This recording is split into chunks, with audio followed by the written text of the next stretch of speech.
Você já se perguntou como é o processo de criação de um livro, desde a escrita até a publicação? Então vem comigo. Eu sou Amanda Dimer Silva, a Dimers, autora de fantasia, e esse é o Mundos da Dimers.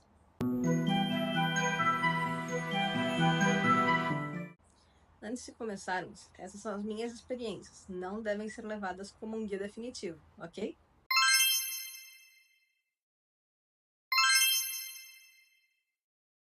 Escritores frequentemente são divididos entre jardineiros e arquitetos.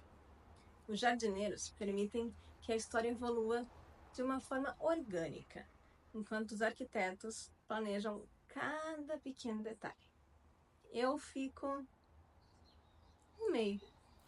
Eu gosto de planejar algumas partes, mas não todas. Ao planejar um livro, é importante definir os seus personagens. Não só os nomes e aparências, mas realmente quem eles são.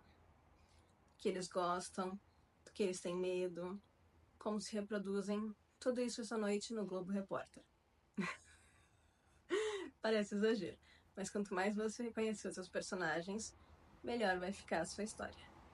Se a sua história se passa em um mundo original, também é preciso planejar essa parte. Qual o clima, geografia, quais os costumes do povo, quais as comidas tradicionais e o que é considerado iguaria. Como é o sistema de governo?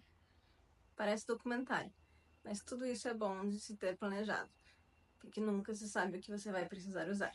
Mesmo que não vá aparecer com muita força na história, quanto mais você conhece o mundo, mais vivo ele se torna, e você pode mencionar pequenos detalhes aqui e ali na história. E a história em si? Tem quem faça um planejamento minucioso aqui, com escaletas dividindo a história em capítulos, depois cenas e tudo detalhado. Eu faço uma lista do que eu quero que aconteça, e a ordem na qual eu quero que aconteça, e uma linha do tempo. Depois disso, eu deixo fluir. Arquiteta de jardim, pode dizer. As minhas divisões de capítulo são guiadas pelo poder da vibe. Eu tenho uma ideia geral de quantos eu acredito que a história vai ter, mas não é algo fixo. Certo, você tem seu mundo, seus personagens, sua história. E agora? Agora vem a parte mais divertida e ao mesmo tempo mais sofrida. Escrever o texto. A primeira versão de um livro não é a mesma que eu tenho depois das revisões, mas não dá para listar uma página em branco. Não adianta ficar esperando a inspiração ideal, a ideia perfeita. Feito é melhor do que perfeito e bola pra frente. Eu pego meu planejamento básico, faço minha listinha de acontecimentos e me ponho a escrever. Não edito nada nessa fase. O importante é a história aí do início ao fim. Pode estar horrível, para isso que serve a revisão depois. Vai sem medo. Terminou? Ótimo! Agora a gente dá um tapinha nas costas, toma um cafezinho, eu prefiro chá, e relaxa um pouco antes do próximo passo. Deu um tempo? Agora tá na hora de sofrer. Nessa fase, eu leio o texto de novo e de novo, melhorando o máximo que eu conseguir a cada revisão. Pode ser que tenha um texto bem limpinho, mas alguma coisa sempre dá para melhorar. Pode ser a gramática, os diálogos, a história em si, ou todas as anteriores. Provavelmente todas as anteriores. Nessa fase, eu vou refinar o texto o máximo que eu puder eu mesma. E quando eu estiver confiante, eu passo o livro adiante para profissionais que vão me ajudar a melhorar mais ainda. Tá na hora da leitura crítica. Você também pode ter ouvido sobre leitores beta que fazem um trabalho um pouco diferente, mas mais ou menos na mesma linha. E eu não uso, então eu não sei falar sobre. Na minha duologia, eu usei uma leitora crítica.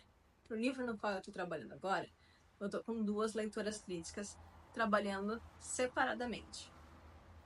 Elas me ajudam a identificar não só os pontos fracos na minha história, mas também os pontos fortes.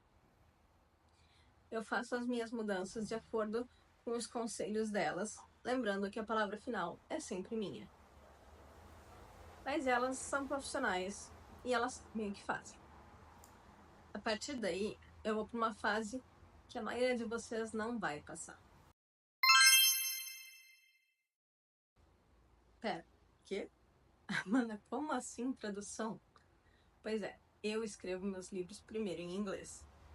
Eu trabalhei por muitos anos como tradutora e hoje em dia eu faço revisão e leitura crítica em inglês.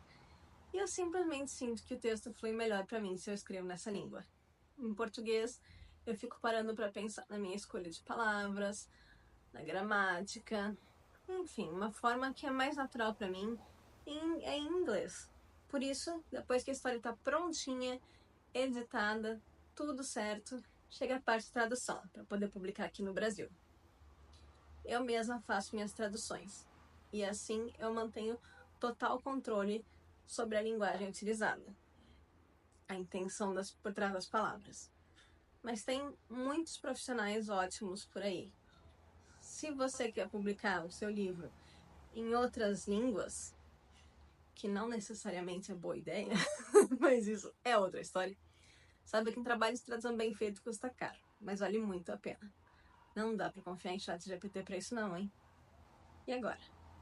Agora tá na hora da fase 2. Mas esse vídeo já tá longo, né? Vamos continuar na próxima parte. Se você assistiu até aqui, muito obrigada.